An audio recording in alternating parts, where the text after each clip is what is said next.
president of the San Diego chapter of ACC. I want to welcome everyone today to this very timely webinar. I want to thank Jackson Lewis for putting it on, and I'm going to give a brief introduction of our speakers. We have Adrienne Conrad. Adrienne's a principal and co-leader of the Women's Interest Network in the San Diego office of Jackson Lewis. She's practices employment law for more than 20 years, and her practice covers a wide spectrum of employment litigation. We also have Amy Todd, who's the managing principal of the San Diego office and represents employers with litigation throughout California. Her practice includes representing employers with claims of harassment, discrimination, retaliation, and whistleblowing. So I look forward to the presentation, and I'm going to turn it over to Adrienne and Amy. Thank you, Jonathan. Really appreciate it. We're glad to be here to present this today.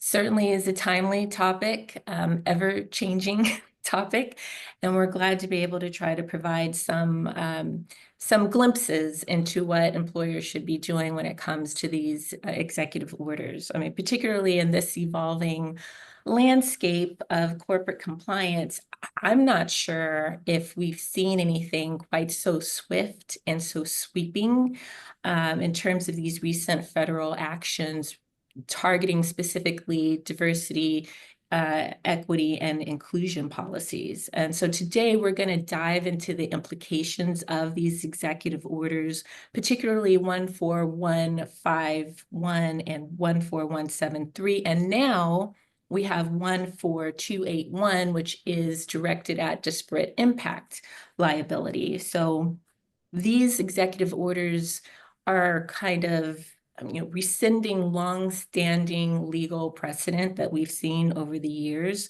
They're requiring significant reevaluation by companies of their existing DEI commitments that they've made over the years. So our discussion is going to be kind of a broad overview of these executive orders, analyzing their legal ramifications, offering some strategic guidance for corporate counsel, which is subject to change at any time, right, as these things come out.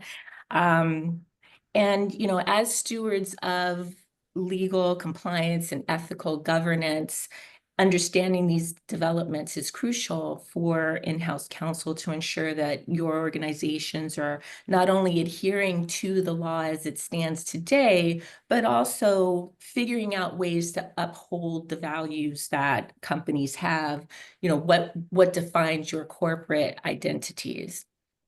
So with that, our first disclaimer, which we give at every presentation, but is specifically important for this one because of how much this law is changing.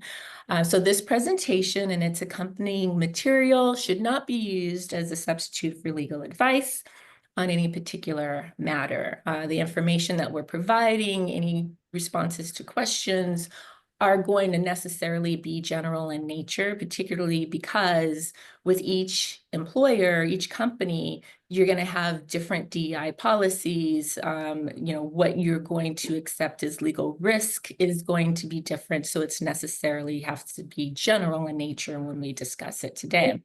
The executive orders were recently issued, and this area is constantly evolving with new items emerging almost daily. So a disclaimer as to, any advice.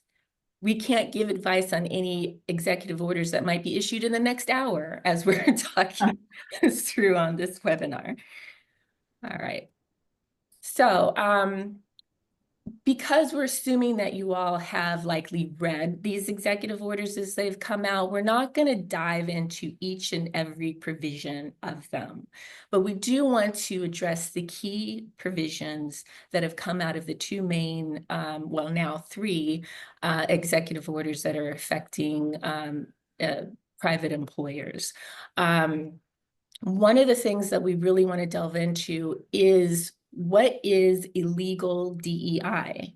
In Executive Order 14173, ending illegal discrimination and restoring merit-based opportunities, throughout that executive order, there's reference to illegal DEI, but no definition for what that means. And so we'll talk through that as we go through these slides. But we did want to talk about the main provisions that employers are having to grapple with. One is under the Executive Order 14151, ending radical and wasteful government DEI programs and preferencing, which specifically relates to government contracts. We call it the termination provision because it basically orders each agency or department to terminate any equity-related grants or contracts. So, if you're a federal contractor, if it's determined that a portion of what you were doing related to that grant or contract has to do with illegal DEI, and again, we'll have to talk about how that's defined, then that funding can be terminated, that contract can be terminated. Under EO 14173, Section 3 is what we refer to as a certification provision.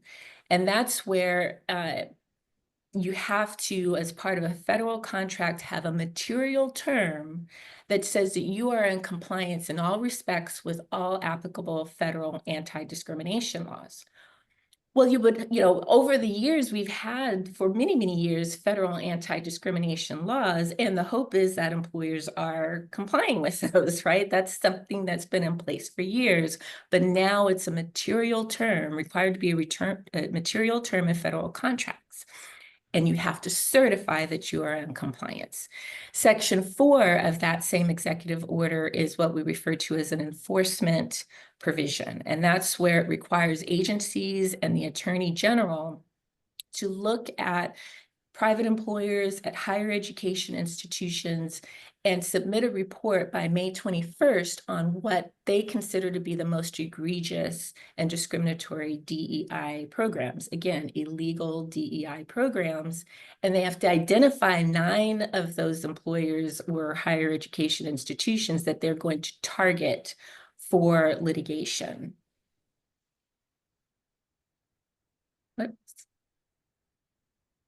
So there's already litigation around this, right? There are some preliminary injunctions that have been issued, particularly in February 21st of this year.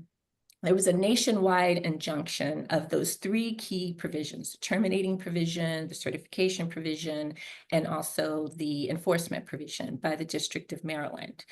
And the District of Maryland basically said, look, this is unconstitutionally vague. The prohibitions are too vague for you to enforce. They're too vague for employers to be able to comply with, or companies to comply with them, because we don't know what is illegal DEI.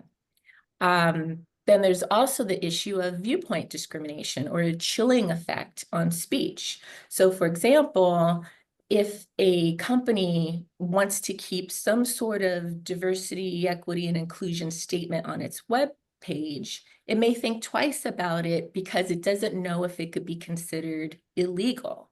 And so many companies have been taking those down because it leaves them open to risk and being a target. The other issue that the court talked about was the possibility of, with the certification provision, you're certifying you're in compliance, but what if a federal agency decides that you are having an illegal DEI program? You've certified in a government contract that it is not illegal. They determined it is illegal, and now you're subject to a federal False Claims Act claim. So the court just looked at this as having so many issues that it issued an injunction. But then on March 7th, the Fourth Circuit overturned that injunction. And the Fourth Circuit said, well, we're going to watch this and see how these provisions are being enforced. What are the actual actions that the government is going to go through in dealing with these 3 provisions, but we're not going to enjoin them. We're going to overturn that because on the face of the executive order, it's saying that there is some DEI that could be legal. And so some might be illegal, some could be legal. So we're not going to disturb this at this point. Then 20 days later, the Northern District of Illinois Court says, wait a minute, we're going to go ahead and go forward with this temporary injunction because we still don't know what is illegal DEI. And if you read the opinion, the court says, we've given the government so many opportunities to tell us what is considered illegal DEI, and they have not done it. And so we don't know what it is. Companies don't know what it is. And so we're issuing the injunction. And that became a preliminary injunction that was granted on April 14th recently. And that enjoins the certification provision and also the termination of grants provision. So as you can see, it's even with the courts say, we don't know what this means. and we're wary to make companies have to comply with these. However, we can't rely on the injunctions. The EEOC, the DOJ, other government agencies can continue enforcement of their underlying anti-discrimination laws, even if the executive orders are enjoined. So there's still a lot of risk there. And in fact, when we look at related issues, particularly case law that has been on the books long before the executive orders were issued. So for example, most everyone knows of the Student for Fair Admissions case, where the Supreme Court overturned precedent permitting race-conscious higher education admissions decisions. And even though that was a higher education case, many companies looked at that and said, oh, this can apply as well in the employment context.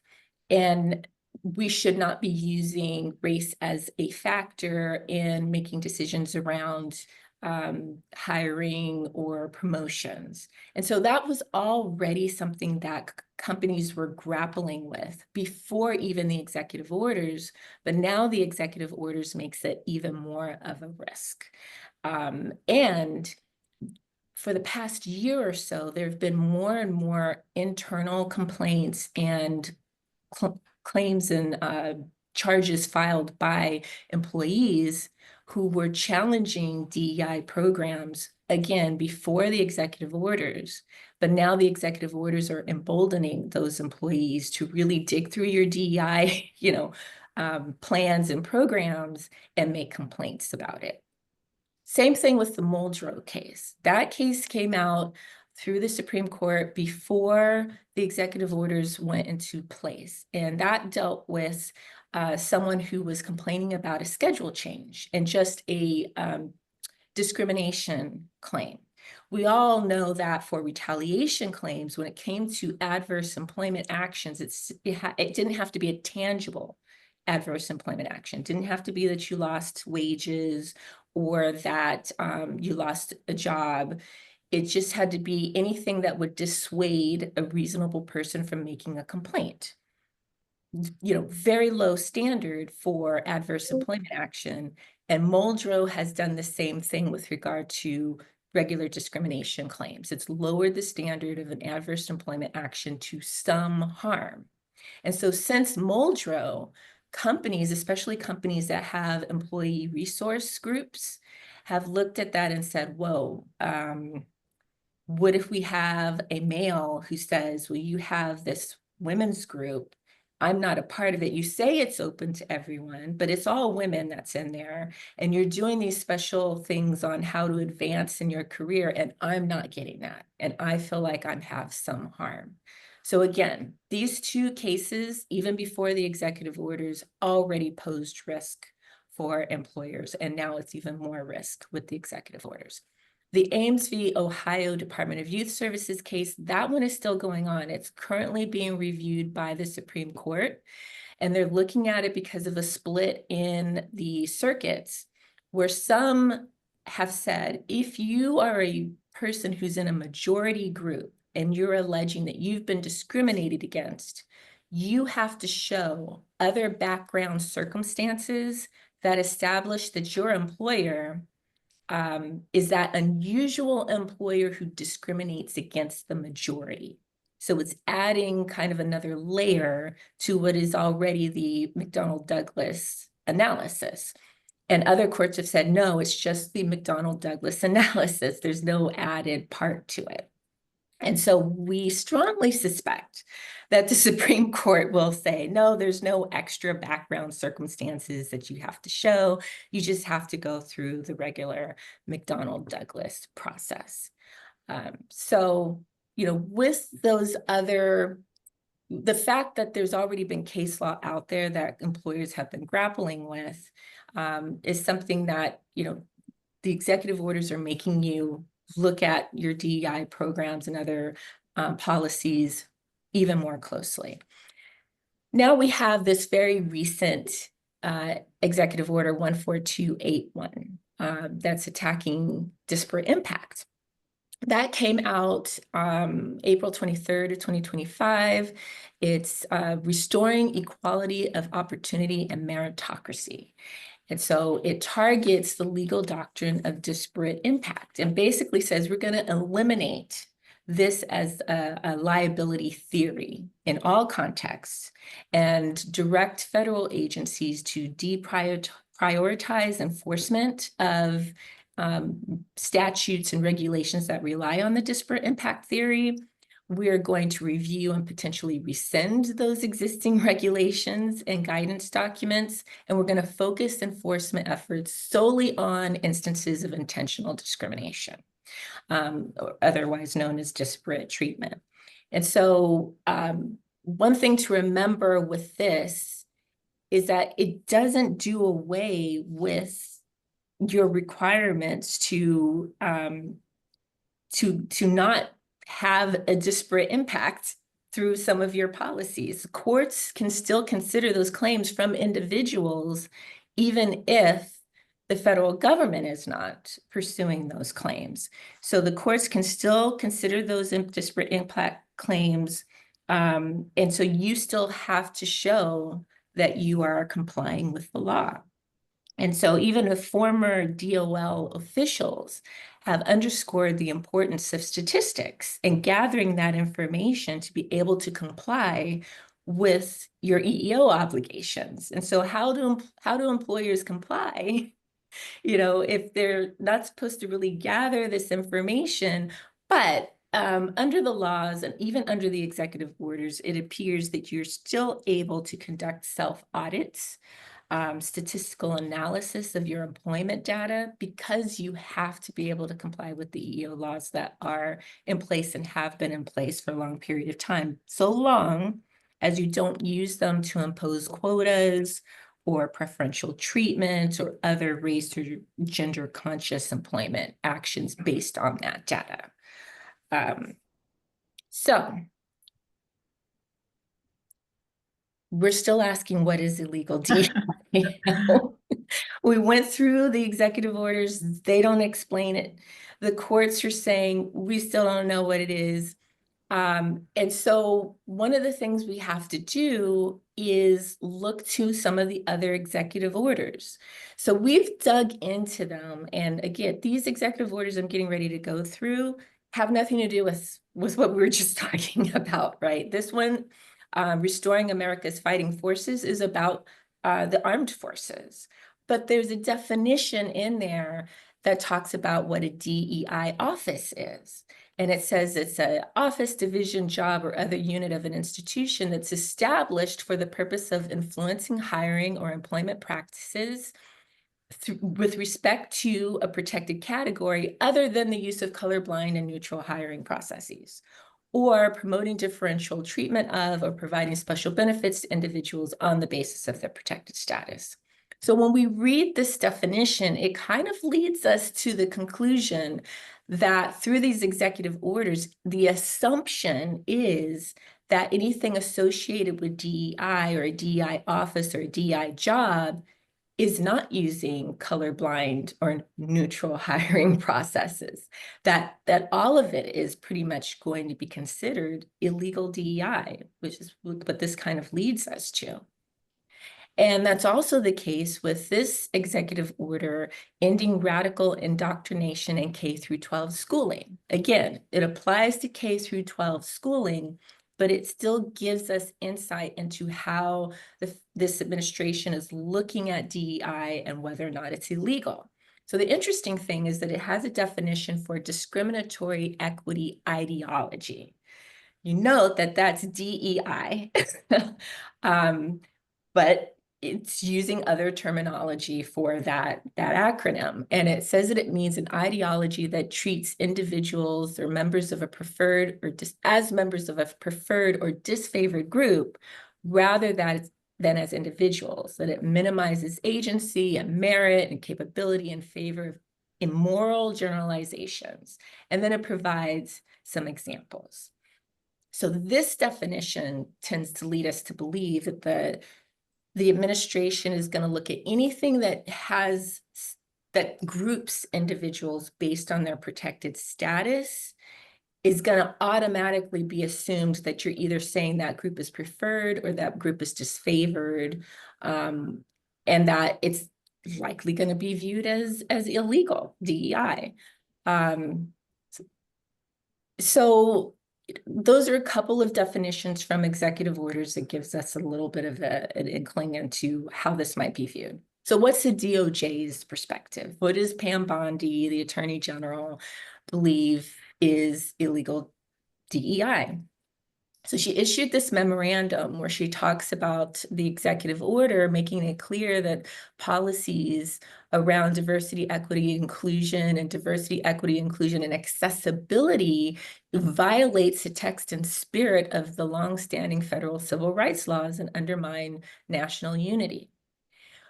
This seems a bit different than what the actual executive order says, because even the government in its appeals have said there's some DEI that can be legal. But her memo seems to indicate that it's all illegal. So again, it leads us to the conclusion that anything associated with DEI is likely to be considered illegal DEI. But then she goes on to say in the memorandum that it's intended to encompass programs, initiatives, or policies that discriminate, exclude, divide individuals based on race or sex. It does not prohibit educational, cultural, or historical observances, such as Black History Month, International Holocaust Remembrance Day, Women's History Month, as long as you're celebrating that diversity, recognizing historical contributions, promoting awareness without engaging in exclusion or discrimination. So what do we do with that? Right. And I think, one example to kind of talk through are the employee resource groups. If you have an employee resource group and it's geared, it's open to everyone, has to be open to everyone and geared towards celebrating, celebrations and recognitions, then that's okay, according to Pam Bondi's memo. The question is, what if you wanted to make them more robust? What if you wanted to do presentations on like how to interview better for an internal promotion, or other programs that would help people advance in their careers? Even though it's open to everyone, it's not related to cultural, celebrating the diversity or recognizing historical contributions. It's something more that an employee could potentially point to and say, I'm getting some harm because even though it's open to all groups, I don't feel like I can really be a part of it, and they're getting something that I'm not getting. And so employers have to be very careful about what they do when it comes to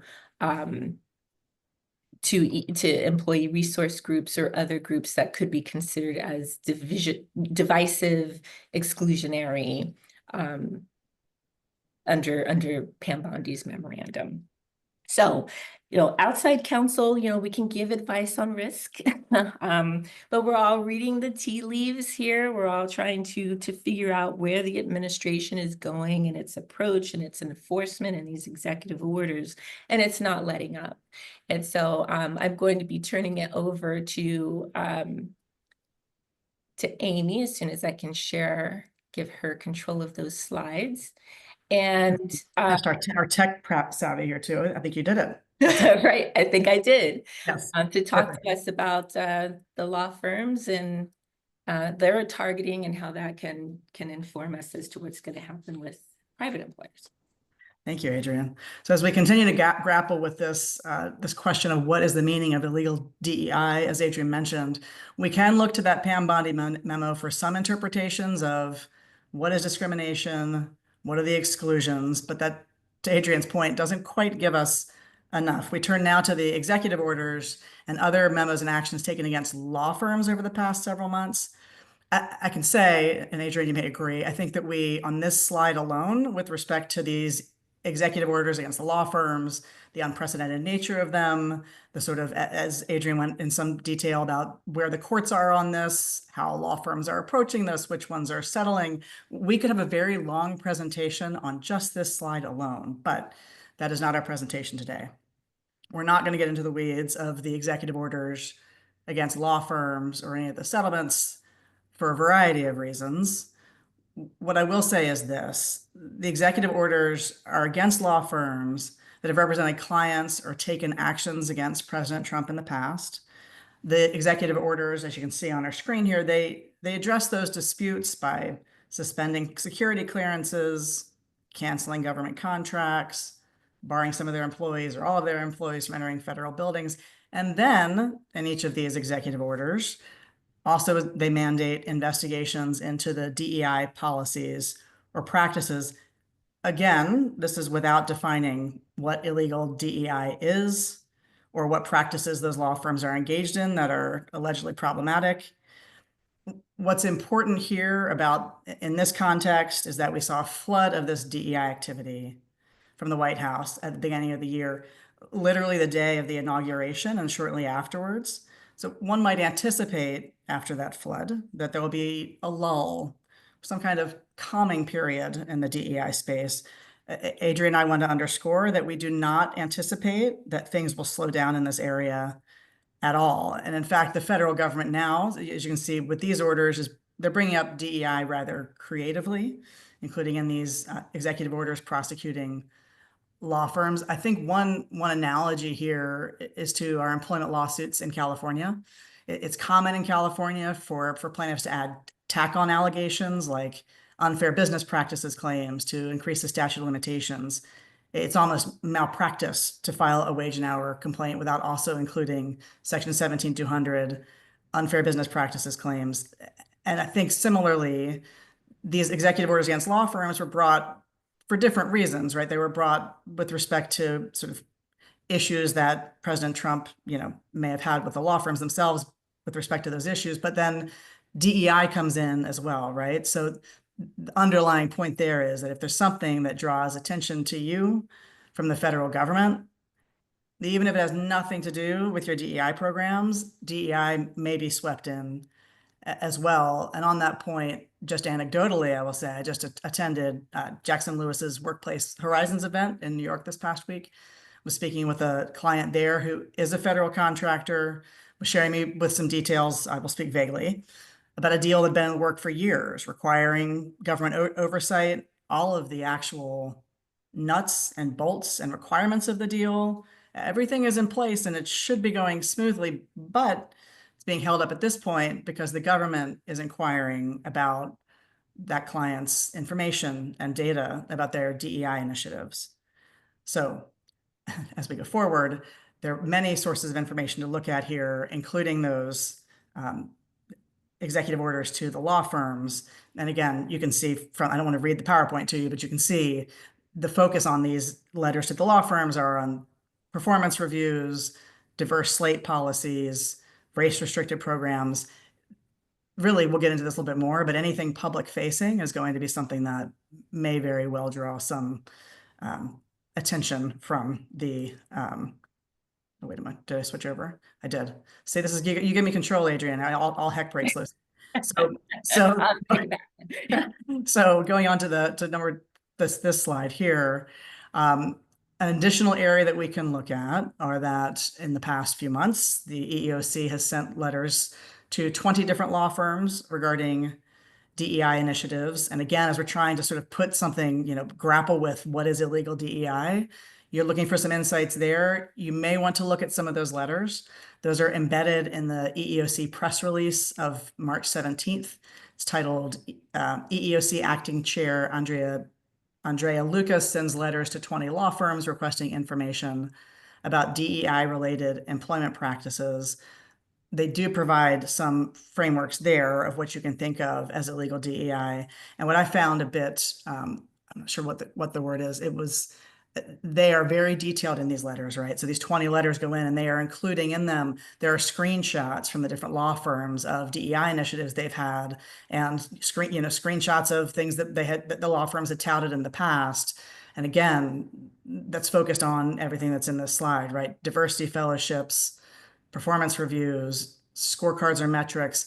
There's a number of law firms and I think companies too that for many months now, many years, have promoted that information on their websites. You can now appreciate and understand that it may be that you need to be mindful of anything that you do that is public facing DEI. And again, I know that Adrian spoke to this earlier. You will hear us talk about ERGs or affinity groups quite a few times, right? Because even if they are open to all, the government certainly seems to be interested. And again, any compensation linking DEI to any bonuses or recruiting, a simple example will be if they, offering $1,000 for men or about $2,000 for women, that is certainly something that is going to get the government's attention. And it's also important. I learned this as a young associate. It's good to know now too, right? Anything on the internet for any of our clients or for us, it's not gone forever, right? There are search engines like the Wayback Machine that can collect prior versions of a company's website. So we can take things down now, any identity-based activities. That does not mean, that those activities should be front and center or public facing now. It also does not mean that those documents that we have removed or information eliminates the risk, because information and data that we have out there on any programs can last well beyond and can come forward and be used by the government, as we've seen in some of these. Like I said, in those letters from the EEOC, you can see they mentioned, we see that you took it down on this date. However, here we have this screen grab of the information where you're touting your DEI programs, and we want to know all about that. So it is something to keep in mind. Going on again, as we continue to struggle with what is illegal DEI, does seem to a certain point that this guidance from the EEOC truly is trying to be helpful to employers and employees. So there's a couple of publications here. There's a FAQ, what you should know about DEI-related discrimination at work.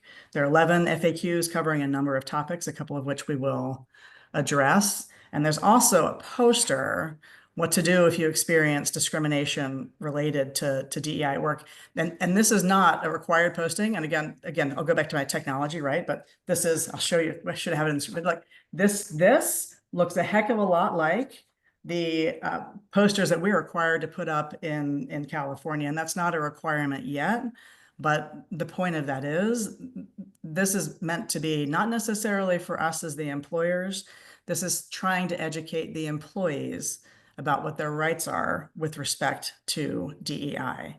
Again, it's not a required posting yet, not something we need to put up in prominent places in the workplace, but that may be something that we can anticipate in the future.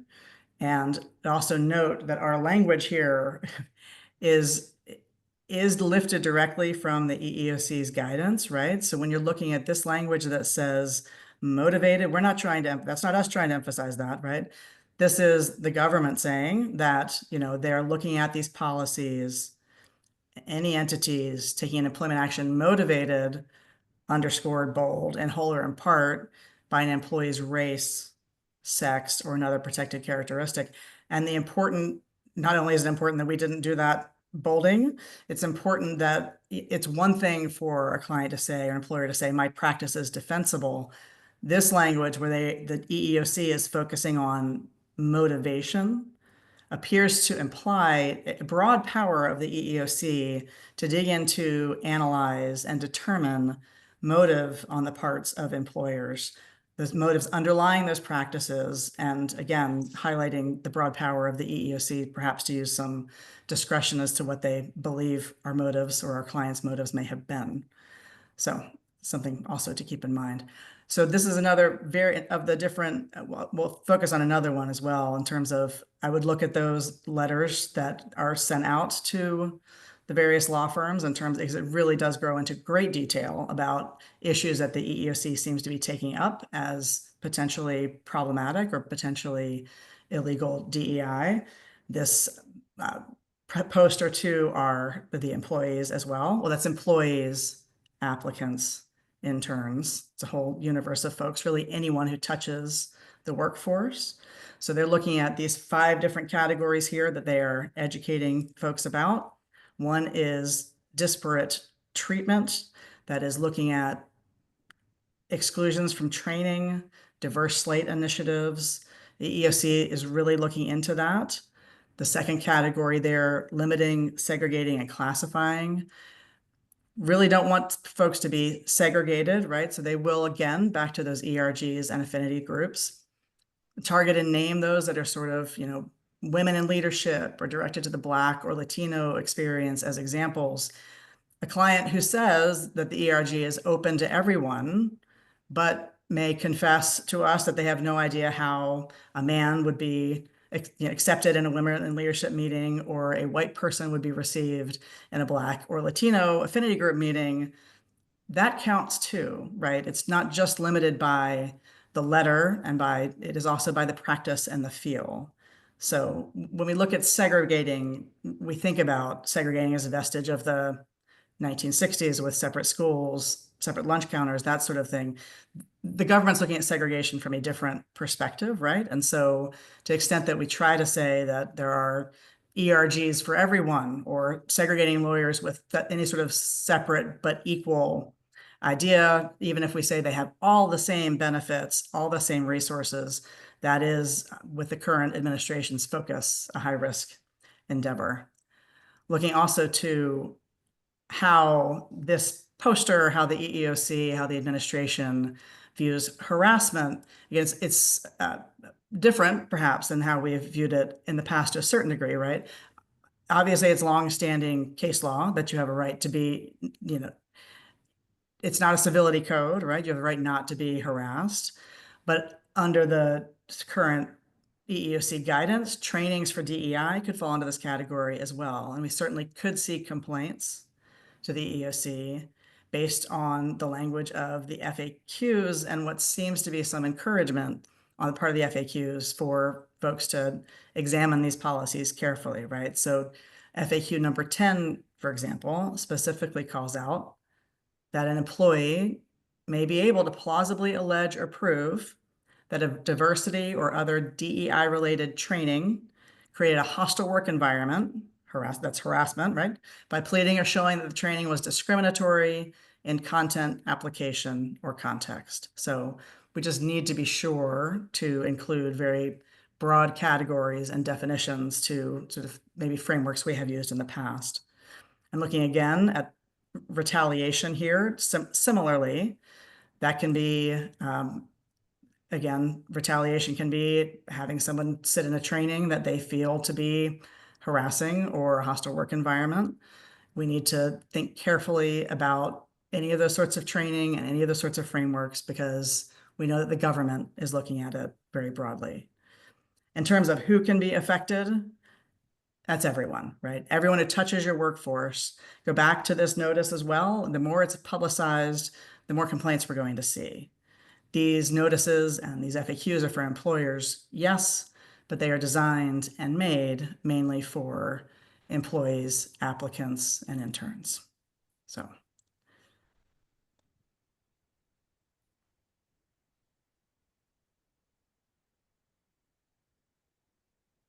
I'm just looking for the button. Okay, there we go. And so what is it? Button too. There's somewhere, it's here somewhere. So again, what is illegal DEI? Again, this is the EEOC guidance that is in the FAQs. This is the title of this is what you should know about DEI related discrimination at work. It's not telling you a whole lot that you don't already know. But again, this wasn't written for you as corporate counsel or for the employers. This is written to educate employees, applicants, and interns. And this does call back to the Muldrow case that Adrian discussed earlier. With respect to a colorable claim, workers need only show some injury or some harm. And so are they going to perceive that a training that they feel excluded from, something along those lines, is causing them harm? They may have a colorable basis for that argument, depending. All things, it depends, right? I think we're going to be saying it depends even more than lawyers usually do for the next quite a bit. So going on to the next slide. When is a DEI initiative, policy, or program unlawful? You only need to show some injury under Muldrow. And this, again, and going back also to the guidance that we have from those law firm letters, where we see they are really focused on the recruiting efforts. Where are you getting your sources for your employees, right? Where are the folks coming in from the first place? You'll talk to perhaps your TA folks, or those who you work with, your talent acquisition folks, that will talk about sort of top of the funnel being the very first touch point of the employment process. The EEOC is thinking before that, right? How are people from schools or from any of these seminars or anywhere else, how are they getting to the funnel in the first place? They're asking very detailed questions, certainly of law firms at this point, about those funnel issues. So it is also important to note that the FAQ here closes out with, I am going to tend not to read, but this is an important quote for you to understand.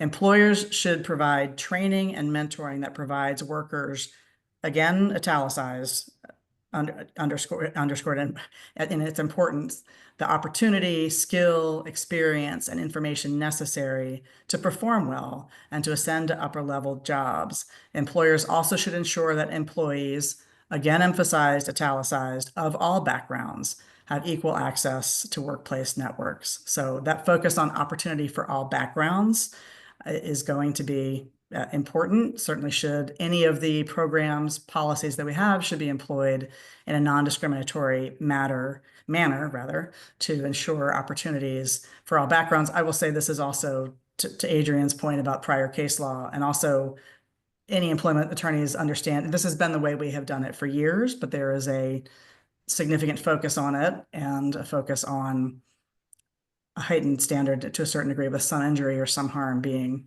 lowered in terms of a burden of proof. So going on to the next slide, again, with EEOC's guidance, we are looking at, can an employer justify taking an employment action based on race, sex, or another protected characteristic because the employer has a business necessity or interest in, quote, diversity, including preferences or requests by the employer's clients or customers? That is a solid no coming from the EEOC. And one of the quotes there as well is, in particular, client or customer preferences is not a defense to race or color discrimination. Basing employment decisions on the racial preferences of clients, customers, or coworkers constitutes intentional race discrimination. They also note in a different part of the FAQ that Title VII does not provide any diversity interest exception to these rules. So again, going back to the DEI initiatives, every DEI initiative should be broad and truly inclusive of people of all backgrounds.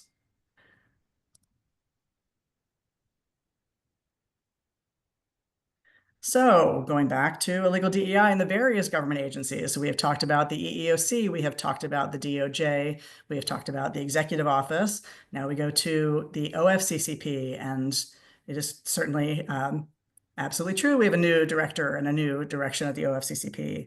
Catherine, I do not Eschbach, appointed OFCCP director on March 24th.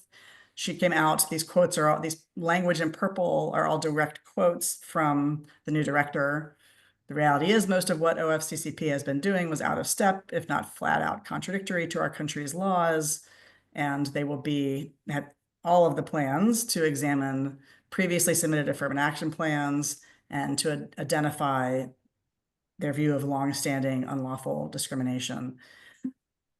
What's interesting again here is that the language is not limited to federal contractors only, right? And with respect to her quotes, we know that's not true.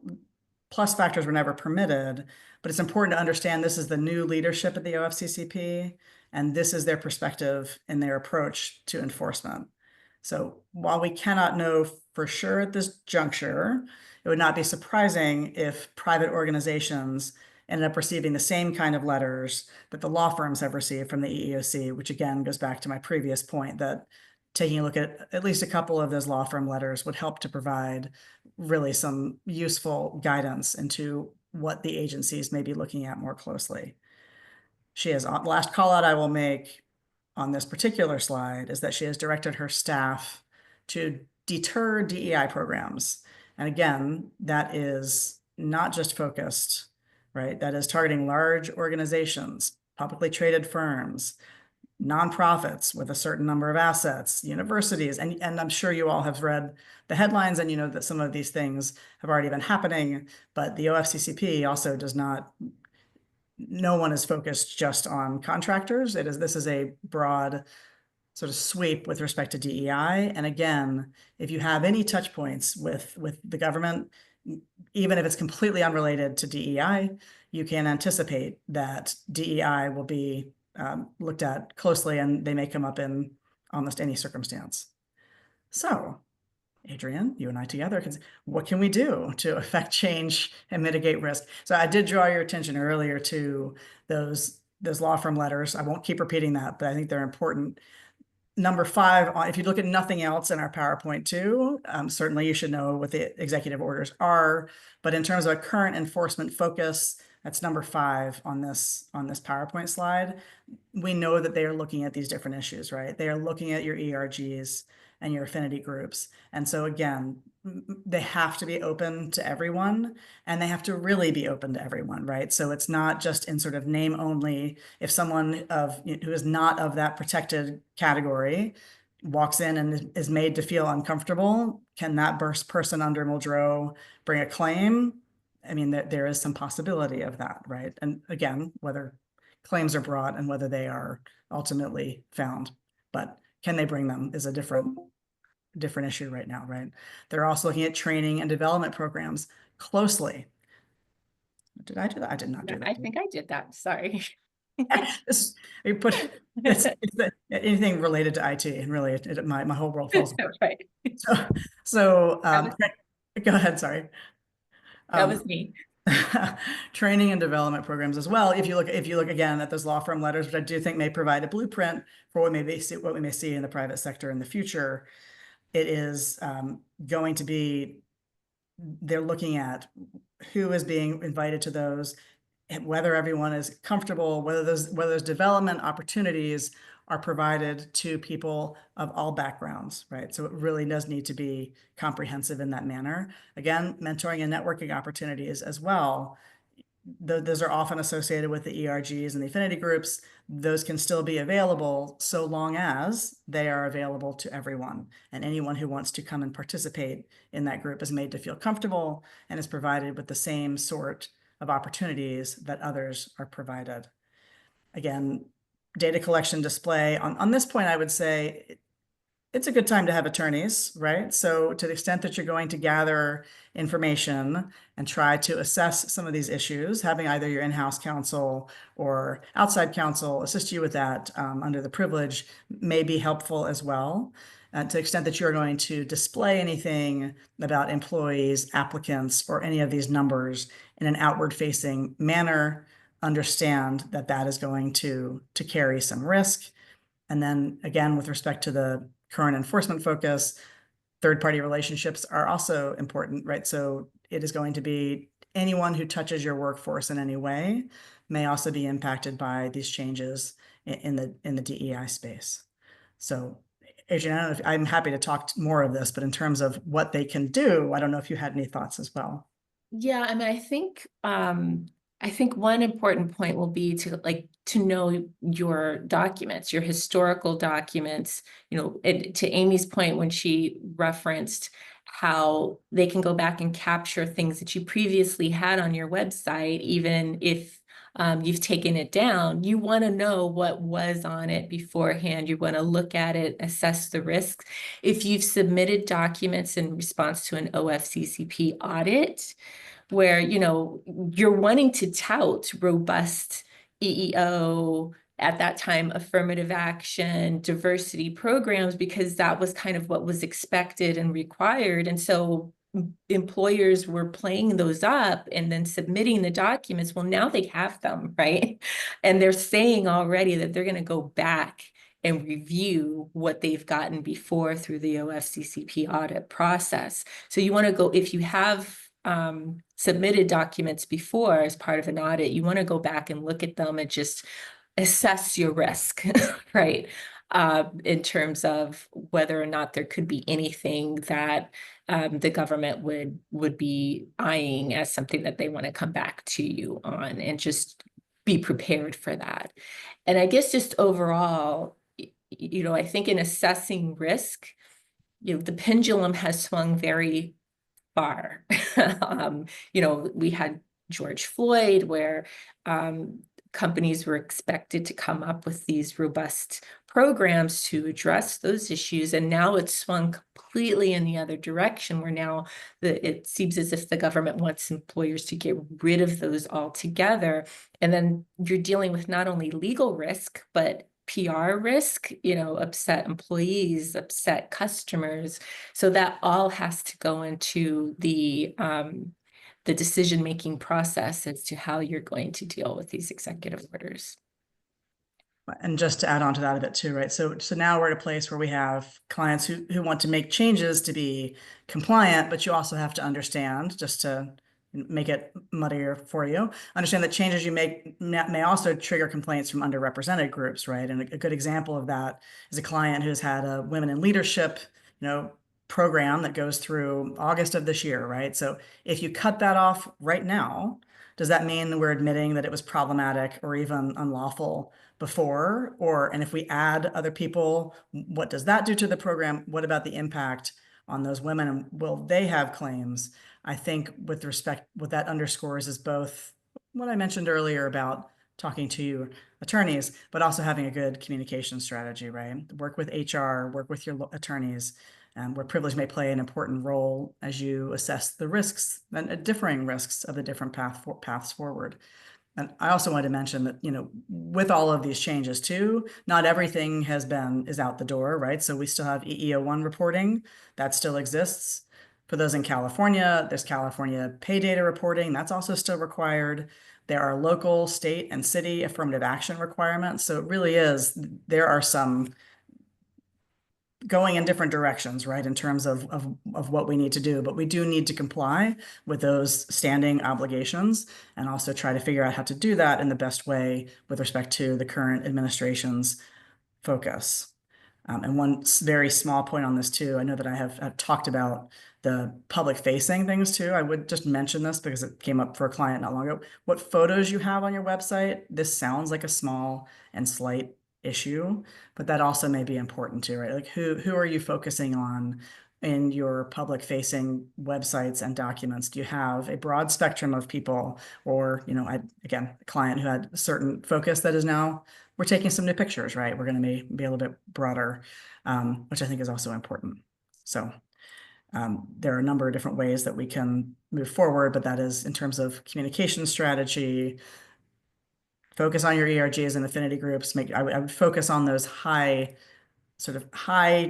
priority issues now for the government and the administration. Should probably also be a high priority issue for us in terms of taking a look and making sure that we have taken the steps that we need to take to satisfy what may be coming up as the government's concerns as they go forward with. We know that they are planning to go forward with different enforcement actions against private employers. So as we anticipate those, certainly taking steps now may be helpful. Adrian, do you have any more on? I do not, and I'm just checking to see. We know we had a lot to go over, so we didn't think that we'd have very much time for questions, and we actually only have 3 minutes. I see a few things in the chat. I'm not sure we'll be able to get to all of those. But certainly we are open to having, anybody who wants to reach out to discuss any specific questions you have. We're more than happy to do so. And I think, again, overall, some of the focus really is on the cases that Adrian went over before in terms of Muldrow, of Ames, of the Student for Fair Admissions. All of that was happening before, right? So we have many of our clients are already taking steps in this direction, to Adrian's point. But now we have the Trump administration and the focus of all of these different government agencies. So we're going to need to make sure to make the changes that we need to make to be compliant and also satisfy our obligations with respect to anti-discrimination and anti-harassment, et cetera. As I'm looking through the questions, I think we've answered some of them. There is one here, like the last question that asks about would it be permissible to focus current programs on people who were economically disadvantaged instead of protected categories? And the short answer is, if it's not based on a protected category, yes, right? The problem is, the balance is if someone is talking about them being economically disadvantaged, let's say it's, for scholarship or something, and they mention, race as being part of that, they can mention that, but you have to be very careful that in your decision-making around whether that person has overcome that economic disadvantage, that you're not including in that decision-making anything having to do with race or protected status that they might bring up in talking about overcoming certain disadvantages. But we have 1 minute. We want to be sure that we let everybody go because we know that everybody has very busy days. We had a lot of information packed in there. If we did not get to your question, please do feel free to reach out to us. We're more than happy to talk through it, and we really appreciate you all having us today. Thank you.